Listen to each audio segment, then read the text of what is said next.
Página 101. Metro. Julio Alfredo Aguilar Landa. Curso de Entorno Económico y Financiero. Parte 4b de 9. En primer lugar, el rompimiento del bloque socialista en 1989, con lo cual México pudo luchar por obtener una participación en el mundo, pues esto, como menciona Bernardo Sepúlveda, produjo reducción de tensiones, concediendo el surgimiento de iniciativas políticas de terceros países. En segundo lugar, los cambios del país en relación al mundo desde hace 10 años, sobre todo en materia de economía, tuvieron como principal impulso la firma del TLC, que permitió a México una inserción diferente en el mundo y con el cual el Plan Nacional de Desarrollo 1989-1994 del gobierno que presidió Carlos Salinas de Gortari, manifestó conciencia de que en los albores del siglo XXI, se perfila una nueva concepción de las relaciones internacionales y, a partir de esta, una configuración distinta en las alianzas estratégicas.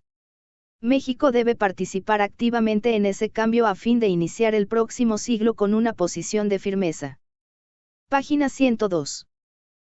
Y aquí es precisamente donde este programa neoliberal tenía que llevarse a cabo. Nuestro país tenía, según expresidentes de México, que ponerse a la altura de otros países, aunque ellos nos lleven 20 años en adelantos tecnológicos. Aunque es cierto que tal vez, ningún programa económico que haya adoptado nuestro país, en su inicio se haya instrumentado con el objetivo declarado de arruinar a la nación, empobrecer a las mayorías nacionales, disminuir la inversión de capital fijo, aumentar el desempleo abierto o encubierto, acentuar la vulnerabilidad financiera externa o quebrantar las bases del desarrollo futuro de México. Página 103. Por el contrario, todas las estrategias económicas se han aplicado con la promesa de lograr el crecimiento sostenido, la prosperidad nacional, el bienestar para la familia, siendo presentadas siempre, en cada caso, como la mejor opción, atendiendo siempre las circunstancias de su tiempo.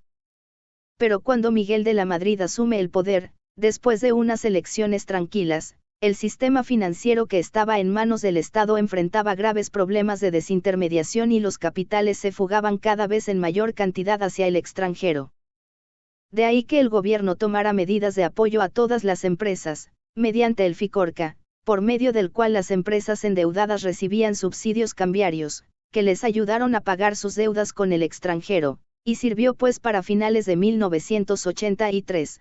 Las empresas habían cubierto el 65% de su deuda. Página 104. Todo esto obviamente era con una finalidad en mente, no se podía esperar que el gobierno diera algo en buena onda, la finalidad de que las empresas se recuperaban era, que cuando el capital extranjero llegara, ellas se encontraran con un alto índice de producción que les permitiera alzar las ventas al extranjero. Recordemos que es un punto fundamental del neoliberalismo, incrementar exportaciones, no lo olvidemos. Sin embargo, esto no era suficiente, el país necesitaba un acuerdo y una reestructura en mayor medida, por ello es que, para ese mismo año, en base a un acuerdo con el Fondo Monetario Internacional, FMI, se realizó un cambio, donde el gobierno mexicano aplicó un programa de ajuste de corte neoliberal, el cual proclamaba como objetivo controlar la inflación y reiniciar el crecimiento económico sobre las bases más estables. Esas bases estables eran las empresas, como se mencionó anteriormente. Página 105.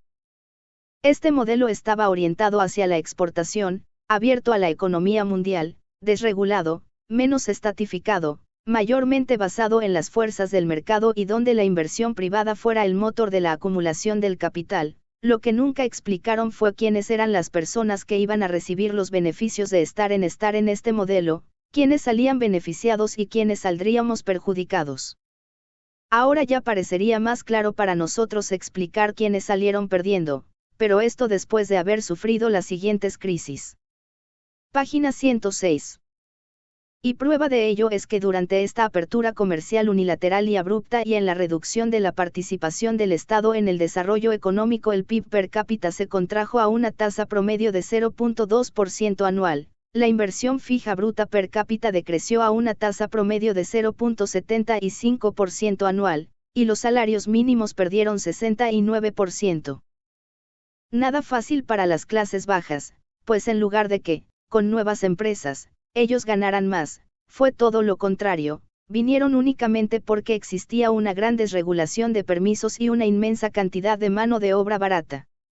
Todo ello drenó las arcas del gobierno y condujo a un déficit fiscal crónicamente creciente, no regulatorio del ciclo económico y, por tanto, reductible una vez lograda la reactivación, sino un déficit que se ensanchaba aceleradamente y era, por tanto, insostenible en el largo plazo. Página 107.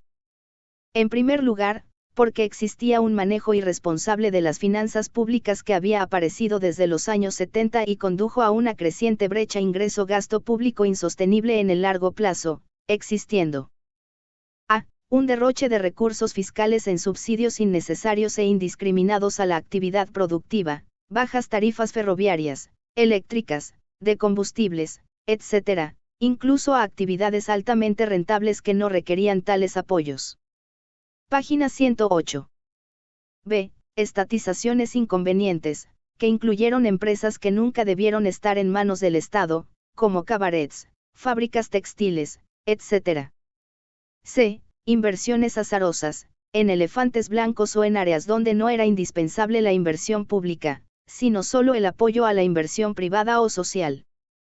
D. Un crecimiento desmedido del gasto corriente en programas superfluos, o en programas ordinarios y convenientes, pero artificialmente encarecidos por la corrupción y las ineficiencias de gestión. Página 109. Y en segundo lugar, porque se omitieron ajustes en la Estrategia General de Industrialización, cuya conveniencia no fue del todo medida, pues cuando comenzaron a crecer de modo acelerado las exportaciones manufactureras comenzaron a reducirse más deprisa las exportaciones agrícolas, originando presiones estructurales sobre el sector externo, lo cual indicaba una conveniencia de pasar de la estrategia sustitutiva de importaciones, unilateralmente concebida, a una estrategia mixta de industrialización, que combinara agresivo fomento de exportaciones con sustitución de importaciones. De ahí que el Plan Nacional de Desarrollo 1982 a 1988 se plantearía, como una reestructuración profunda del sector externo de tal forma que sea capaz de generar las divisas para el funcionamiento eficiente del aparato productivo a altos niveles de actividad económica. Página 110. Para ello se requiere fortalecer las comerciales con el exterior, fomentando de manera sostenida las exportaciones. Pero además de esto era necesario una reestructuración en cuanto al gasto y papel del gobierno. Por ello es que otras de las medidas que se tomaron durante este periodo destacan, la reducción del gasto público, el reforzamiento de los controles salariales, el incremento de los impuestos al consumo, un ajuste de los precios y tarifas de bienes y servicios, así como la fijación de tasas de interés. Página 111. Y como resultado de estas medidas que se tomaron tenemos que para julio de 1986 nuestro país se adhirió al GATT, descendiendo drásticamente el número de fracciones arancelarias del 83% al 27.8%, los aranceles bajaron del 27% al 22.6%, las grandes empresas reorientaron sus actividades hacia la exportación, debido a la subvaluación del peso, la caída en los salarios reales y la contracción del mercado interno, las maquiladoras se extendieron como los hongos, creció de 600 a 1.259, esto debido a los cada vez más bajos salarios reales de los trabajadores. Eso no era lo peor, debido a que estas maquiladoras no eran mexicanas, más del 53% contaban con el total de capital extranjero, mientras que el 42% eran de capital mexicano con extranjero. ¿Hasta qué punto nos llevó esta nueva política expansionista que se suponía elevaría nuestro nivel de vida? Página 112. La respuesta ya la sabemos, sin embargo, no hay que olvidar que el protagonista de este modelo neoliberal fue nuestro presidente Carlos Salinas de Gortari, 1988-1994, quien lo plantea desde su primer año de gobierno, era un reacomodo del modelo, pero en la misma línea base del neoliberalismo, un neoliberalismo social que no es otra cosa que el famoso PRONASOL, Programa Nacional de Solidaridad, el cual fue base para dar inicio a los demás proyectos que llevaron a México a una desestabilización económica, pues este neoliberalismo planteaba en primer lugar una reprivatización de la economía, para que posteriormente se hiciera una globalización económica, que nos homogeneizara con todos los demás países. Página 113. La reprivatización de la economía significaba en un amplio sentido, la no intervención del gobierno en los medios de producción y con esto la venta de empresas paraestatales, de ahí que por ello anteriormente hayamos dicho que las funciones del Estado se estaban delimitando o reestructurando. Su segundo punto, la globalización económica, trajo muy pronto como consecuencia la firma del TLC, en el año de 1994, con lo cual quedaron liberados los mercados, debido a una reducción de impuestos en entradas y salidas de mercancías, se fomentó la formación de mercados regionales, y por supuesto la oportunidad para Norteamérica de que muchos extranjeros trajeran sus capitales, con facilidades de exportar, y por si eso no los terminara de convencer, se les hizo la entrega de materia prima y mano de obra a costos casi regalados. Con la esperanza siempre de aumentar la competencia y el mercado, justificando además que esto se planeó para satisfacer el mercado interno. Página 114. Los resultados perniciosos del experimento neoliberal en México están a la vista. Hoy día, como señaló recientemente Jesús Silva Herzog, en el periódico La Jornada con fecha 18 de enero 2003, es insensato seguir montando en el macho del modelo económico. Después de 16 años en que el ingreso por habitante ha caído y el número de desempleados ha aumentado, la posición de voy derecho y no me quito no se vale. Página 115. Lo cual trata de decirnos que si bien, constituiría un error regresar al modelo económico, que se desplomó en 1982, resulta más erróneo todavía mantener a toda costa el modelo económico neoliberal tan nocivo para las mayorías nacionales y que condujo ya a un desastre financiero peor que el de 1982. No puede admitirse el imperativo categórico de mantener a toda costa el modelo neoliberal. Por el contrario, México debe pasar a una nueva estrategia económica que supere tanto las limitaciones del modelo unilateralmente sustitutivo de importaciones como los excesos del modelo neoliberal, erradicando los errores y horrores, JLP, de política económica que México ha padecido durante los últimos 25 años. Página 116. Sin dogmatismos, la inteligencia colectiva de los mexicanos, como lo mencionan algunos autores y expertos en la materia, debe explayarse creativamente para rediseñar el futuro de México, abriendo los cauces de un nuevo contrato social que permita la inserción digna de México al tercer milenio. Atendidas las evidencias empíricas de nuestra historia económica contemporánea, las realidades del entorno económico internacional y las experiencias de naciones de desarrollo económico exitoso tendrían que ser 6 los principios fundamentales de una nueva estrategia económica viable y adecuada para México. Página 117. 1. Una política industrial que combine efectiva sustitución de importaciones con vigoroso fomento de las exportaciones, desplegando instrumentos de fomento económico general, recursos humanos, infraestructura, ciencia y tecnología, etc., y de fomento sectorial, agrícolas, manufactureros, turísticos, etc., análogos a los que aplican países con desarrollo exitoso. 2. Una política comercial pragmática que utilice, resuelta y hábilmente, los márgenes de maniobra en aranceles, normas técnicas, salvaguardas y disposiciones contra prácticas desleales de comercio, tal como hacen los países exitosos, incluyendo a nuestros socios comerciales de Norteamérica, campeones del proteccionismo moderno, sin transgredir de entrada nuestros compromisos en la OMC y en el Tratado de Libre Comercio de América del Norte, pero sin demérito de futuras renegociaciones en áreas del comercio y la inversión prioritarias. Para nuestro país. Página 118. 3. Una política cambiaria competitiva, que evite futuras sobrevaluaciones, manteniendo como piso cambiario aquella paridad peso diagonal dólar bajo la cual la balanza comercial sin maquiladora se encuentra en equilibrio, señal de que la planta productiva mexicana, agregadamente considerada, es competitiva con esa tasa de cambio. 4. Un manejo prudente, pero flexible, de las finanzas públicas, que permita utilizar los instrumentos de ingreso-gasto público para regular el ciclo económico y promover el desarrollo, pero sin caer en excesos voluntaristas o populistas. Página 119.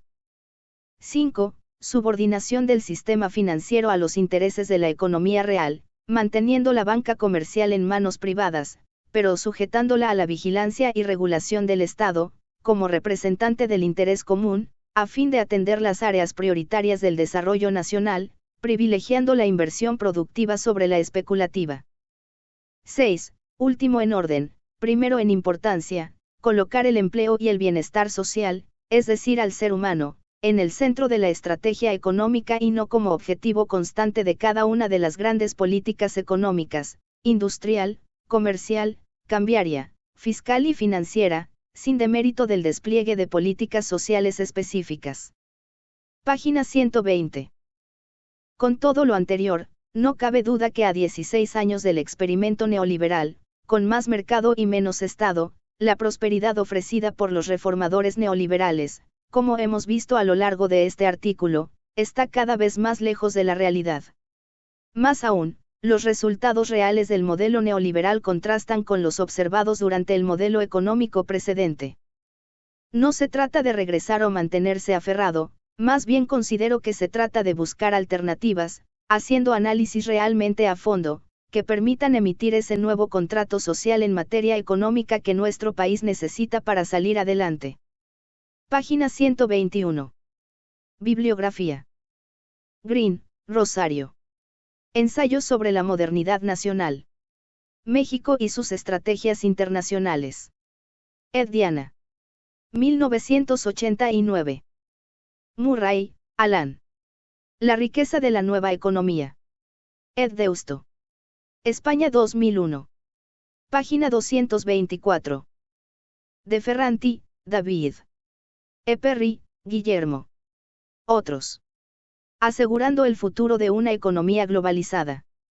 Ed. Banco Mundial Washington DC UA 2000. Guillén, R. Arturo. México hacia el siglo XXI. Crisis y modelo económico alternativo. Universidad Autónoma Metropolitana Ed. Plaza y Valdés. México 2001. Página 122. Simplificación administrativa. Aspectos que contribuyeron a impulsar un programa de simplificación administrativa. La sociedad enfrentaba un servicio público, burocrático, despótico en muchos trámites, lo que ocasionaba pérdida de tiempo, dinero y desperdicio de recursos. Se acumularon leyes, reglamentos y disposiciones que se transformaban en barreras para el desarrollo económico. La administración pública tradicional solo buscaba el control y la garantía de autoridad. Página 123. El Estado mexicano. De entre algunos de los fines que perseguía el Estado mexicano al impulsar un programa de simplificación administrativa, se cuentan: actualizar el marco jurídico, racionalizar su estructura orgánica y por funciones, revisar los procesos operativos. El sector público tenía que usar su capacidad administrativa para gobernar con eficiencia y eficacia al servicio de los ciudadanos. Programa de Simplificación Administrativa, PSA. Es una política que busca la modernización del sector público y la mayor participación del sector privado en la economía para favorecer la competencia. Página 124. Promueve la modernización y el mejoramiento de la calidad de los servicios que prestan las dependencias y entidades paraestatales. Es coordinada por la SECODAM en sus inicios. Principales características de la simplificación administrativa. Criterios generales. 1. Servidores públicos debidamente formados. 2. Plazas para servidores públicos sujeta a concurso. 3. Claridad respecto a la competencia de cada una de las dependencias. 4. Manejo eficaz, veraz y oportuno de la información. Página 125. Simplificación en la atención pública. 1. Establecimiento de un banco de datos eficiente y actualizado. 2. Uniformidad en los criterios utilizados para la gestión municipal. Desregulación de las actividades gubernamentales. 1. Incorporación intensiva de tecnología moderna. 2. Actualización de las disposiciones jurídicas y administrativas que sustentan los servidores públicos. 3. Mejoramiento de los espacios físicos. 4. Evaluación de la calidad en la atención al público. Página 126. Acciones de simplificación en dependencias gubernamentales. Secretaría de Gobernación. Programa de modernización y simplificación de los servicios migratorios. Desconcentración de trámites de la Dirección General del Gobierno. Agilización de trámites administrativos para el otorgamiento de libertad preparatoria, revisión parcial y preliberación. Acciones de simplificación en dependencias gubernamentales. Página 127. Secretaría de Hacienda y Crédito Público. Sistema Integral de Recaudación, SIR. Sistema de Automatización Aduanera Integral, SAI. Sistema Integral de Información Tributaria, SIIT. Automatización del sistema de control para trasladar mercancías bajo el régimen de tránsito. Resultados más importantes de la simplificación administrativa. Los esfuerzos iniciales llevaron a identificar 4.876 procesos administrativos, que serían simplificados en varios pasos. En el año 1985 ya habían sido simplificados 1.948 de esos procesos, más de la mitad inicialmente prevista se cumplió durante el primer año de desarrollo del programa, comenzó en 1984. Página 128. Áreas con resultados más notables. Modernización de los servicios migratorios. Modernización de la administración tributaria. Implantación de ventanillas únicas de gestión en apoyo de la industria micro, pequeña y mediana. Modernización del servicio postal mexicano. Simplificación de trámites para la promoción de vivienda popular y de interés social. Página 129. Desregulación en principales áreas de la economía. La desregulación ha ocurrido en un conjunto amplio de actividades económicas que estaban cargadas de regulaciones o, en el otro extremo, carecían de un marco regulatorio adecuado. Desregulación en comunicaciones y transportes. Transporte de carga. Eliminación de restricciones geográficas de carga y descarga. Transporte multimodal. Establece libertad contractual en la decisión de uso de transporte multimodal. Líneas aéreas. Liberación de tarifas y rutas de transporte aéreo nacional. Página 130. Autotransporte turístico. Otorgamiento de permisos por tiempo indefinido. Desregulación en la industria petroquímica. Redefinición de la lista de petroquímicos básicos de 34 a 19 productos. Aceites y lubricantes. Establece la información que se debe incluir en estos productos. Productos derivados de la refinación. Se suprime el permiso previo para la elaboración de productos resultantes de derivados básicos de redefinición. Industria textil. Eliminación de vender a empresas autorizadas por la SECOFI. Página 131. Energía eléctrica. Se permiten inversiones en plantas para la autorregulación colectiva de energía eléctrica. Desregulación en el comercio. Promociones y ofertas. Se elimina la autorización para casi todo tipo de promoción. Ley General de Sociedades Mercantiles. Se introduce posibilidad de crear sociedades mercantiles de 2 o más personas. Ley Federal de Turismo. Reducción sustancial de los controles directos sobre la industria turística. Ley Federal de Correduría Pública. Se delimita el ámbito natural de la fe pública mercantil y civil. Página 132. Desregulación en la agricultura. Reformas al artículo 27 constitucional. Se elimina la prohibición a las sociedades mercantiles por ser propietarios de terrenos rústicos, se protege integridad territorial de pueblos indígenas, se elimina la obligación de dotar de tierras y aguas a los núcleos de población a través de la expropiación, cuando fuere necesario para alcanzar las superficies establecidas. Semillas. Elimina las restricciones a la investigación en materia de semillas. Desregulación de los asuntos migratorios. Se elimina el permiso previo de la SEGOV, para que los extranjeros puedan adquirir bienes urbanos, derechos reales sobre los mismos. Página 133. Se amplían las categorías de visitante no inmigrante para los inversionistas. Se elimina la discrecionalidad de la SEGOV en la determinación de los montos mínimos para la internación en el país de un inmigrante inversionista. Desregulación en la Ley Federal de Competencia Económica. Se establece una política de competencia moderna e independiente. Se crea la Comisión Federal de Competencia. Se tipifican las prácticas monopólicas como absolutas y relativas. Página 134. Desregulación bancaria. La modernización financiera tiene como propósito la eliminación de regulaciones excesivas y la creación de nuevos instrumentos, para que la banca pueda ahora competir eficazmente por la captación del ahorro. El entorno actual ha hecho que, en la economía mundial, empiecen a experimentarse importantes cambios en la forma de organizar y dirigir la producción. Con esto surgen trascendentales modificaciones estructurales que pretenden responder a una operación de acuerdo con prácticas bancarias transparentes y sanas. Sumarnos a ese proceso de transformación de los negocios y de la intermediación financiera se iniciaron una serie de medidas de carácter normativo que tiene como objetivo mejorar la eficiencia del sistema financiero mexicano, SFM, en su conjunto. Página 135.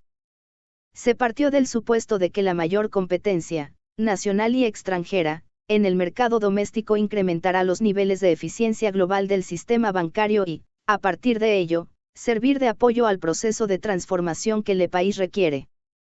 Así, siguiendo la tendencia de liberalización en el movimiento de capitales y a la desregulación de los mercados financieros, a partir de 1989 se inició la estrategia de modernización y desregulación en el SFM. Página 136.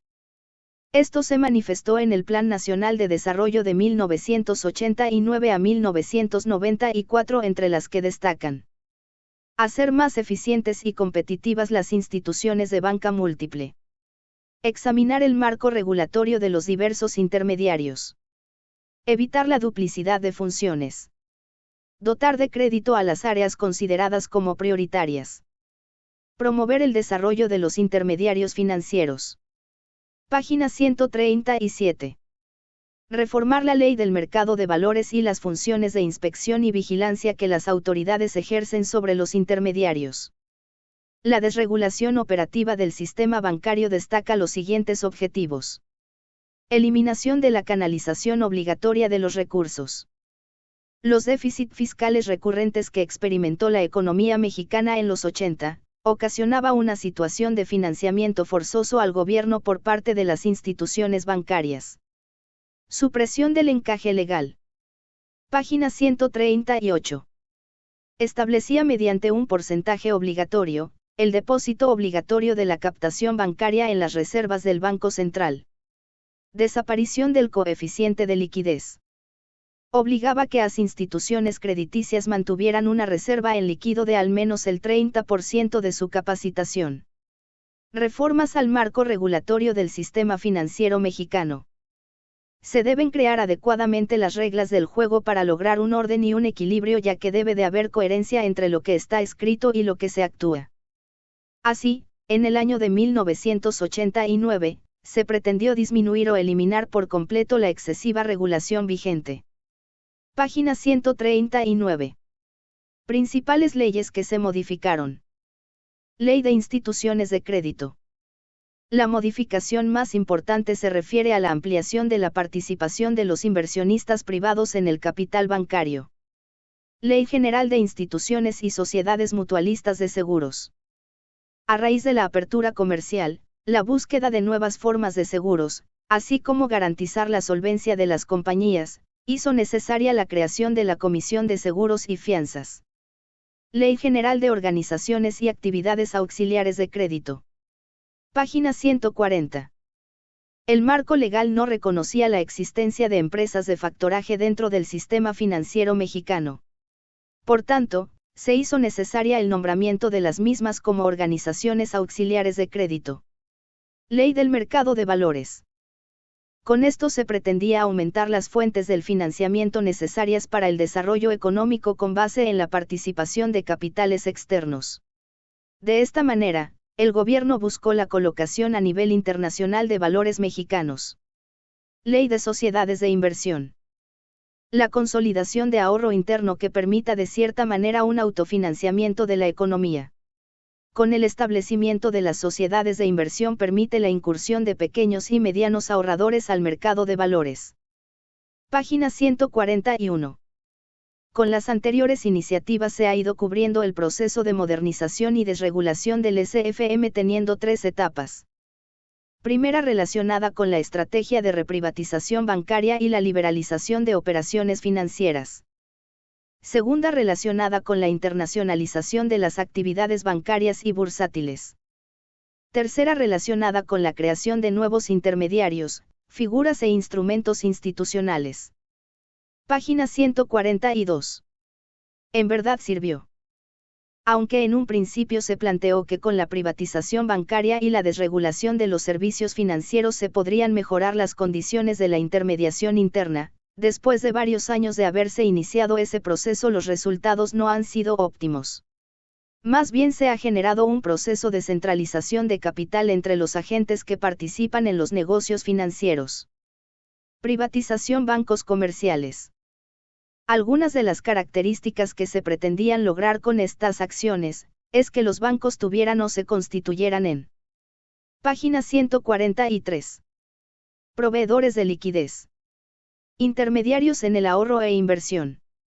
Transparencia, legalidad y equidad. Quitar regularizaciones excesivas. Justificación del gobierno.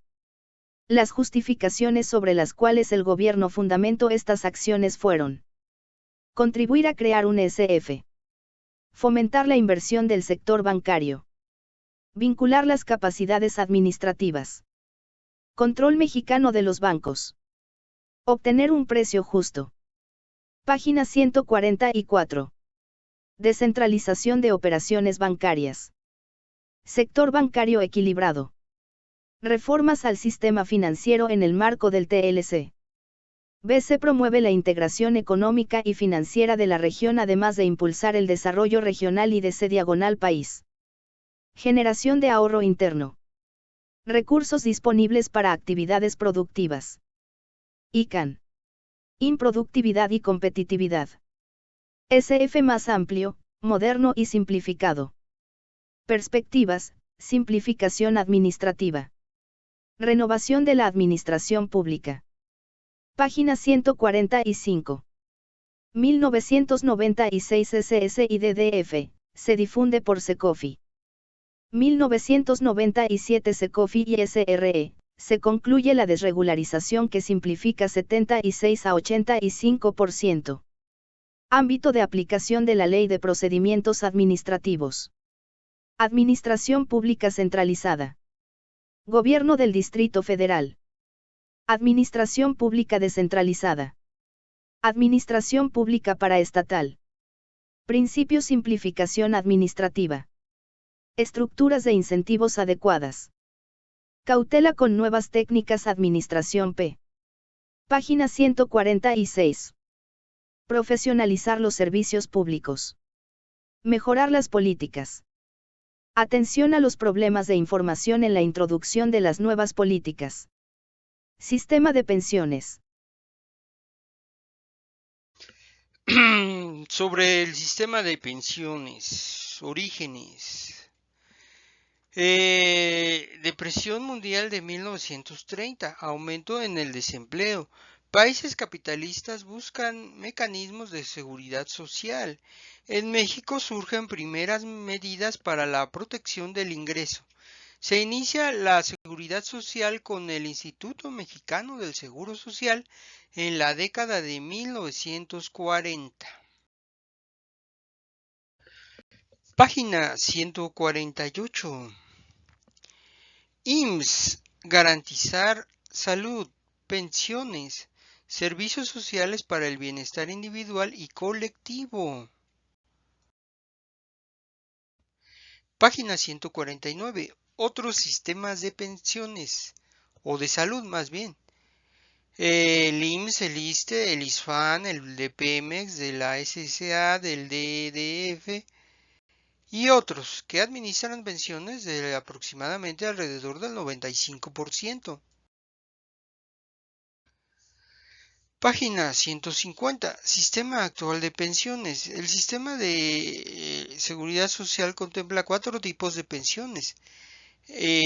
Por enfermedad y maternidad, por riesgo de trabajo, por invalidez, vejez, cesantía y muerte, o de retiro.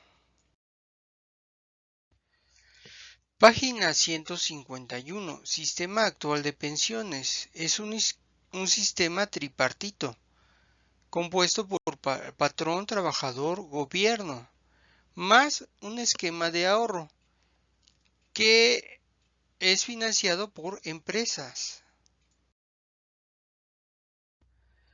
Página 152. Sistema actual de pensiones. Las pensiones se conceden plazo máximo de 90 días, cubrir adeudos pendientes. La pensión no podrá enajenarse, cederse ni gravarse. Se puede renunciar a ella a cambio de otra. No se puede renunciar cuando ésta ya se haya disfrutado. Acreditar edad y parentesco conforme a la ley. Página 153. Sistema actual de pensiones. IMSS. Aportan el patrón, trabajador y gobierno. El patrón aporta el 76%, el trabajador 20% y el gobierno 4%. Y el SAR, el 2%, aportación básica, es igual a aportación patronal. Página 154. Evolución del sistema de pensiones. ¿Qué sucede si la tasa de mortalidad disminuye? ¿Qué pasa con los programas de pensiones adelantadas? ¿Y con el capital humano y la experiencia de los trabajadores aún pueden trabajar?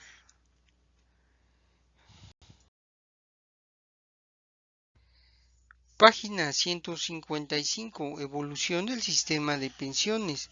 Además, las pensiones se calculaban en base al salario mínimo vigente en la Ciudad de México o Distrito Federal y no con el índice nacional del precios al consumidor. Las altas tasas de inflación y el estancamiento de los salarios desde 1980 distorsionaron el sistema. Página 156. Nuevo sistema de pensiones. Diciembre de 1995. Se aprueba nueva ley del Seguro Social. Se privatizan los fondos para el retiro. El trabajador posee una cuenta que confía a una empresa especializada. La empresa invierte en instrumentos financieros. Página 157. Nuevo sistema de pensiones. Las empresas compiten entre sí. El trabajador puede cambiar de empresa. Las empresas no pueden acaparar un alto porcentaje del mercado.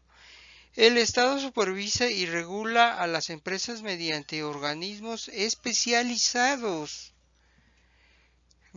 Cabe mencionar que estas empresas son las llamadas Afores, que estuvieron y aún están muy vigentes desde hace algunas décadas, pero resultó ser un sistema más precario que el anterior.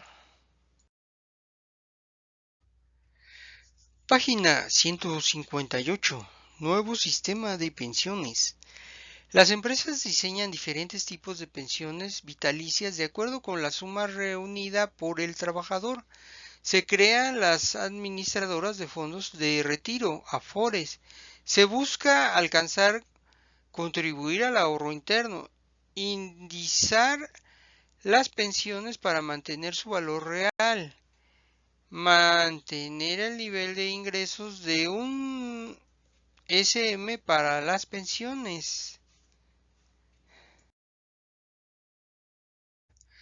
Página 159. Nuevo sistema de pensiones. La reforma al IMSS garantizará el financiamiento de la institución. Página 160. SAR. En 1996 entra en vigor la ley del SAR. Crear una cuenta individual. Producir rendimiento financiero. El ahorro se acumulará a partir de las aportaciones durante su vida en activo. Se administrarán e invertirán con profesionalismo. Página 161. SAR, Marco Institucional. Constitución, artículo 123. Fracción 29, apartado A, correspondiente al IMSS. Fracción 11, apartado B, correspondiente al ISSSTE. Fracción 13, apartado B, correspondiente al ISFAN. Página 162. Objetivo de las AFORES. Abrir, administrar y operar las cuentas individuales de los trabajadores. Recibir de los institutos de seguridad social las cuotas y aportaciones. Operar y pagar los retiros programados. Página 5 romano. Índice de contenido. Contenido. Análisis macroeconómico de México. Página 101. Principios fundamentales de una nueva estrategia económica. Página 117. Simplificación administrativa. Página 122. Programa de simplificación administrativa. Página 123. Desregulación en las principales áreas de la economía. Página 129. Desregulación bancaria. Página 134. Privatización de los bancos comerciales. Página 142. Sistema de pensiones. Página 146.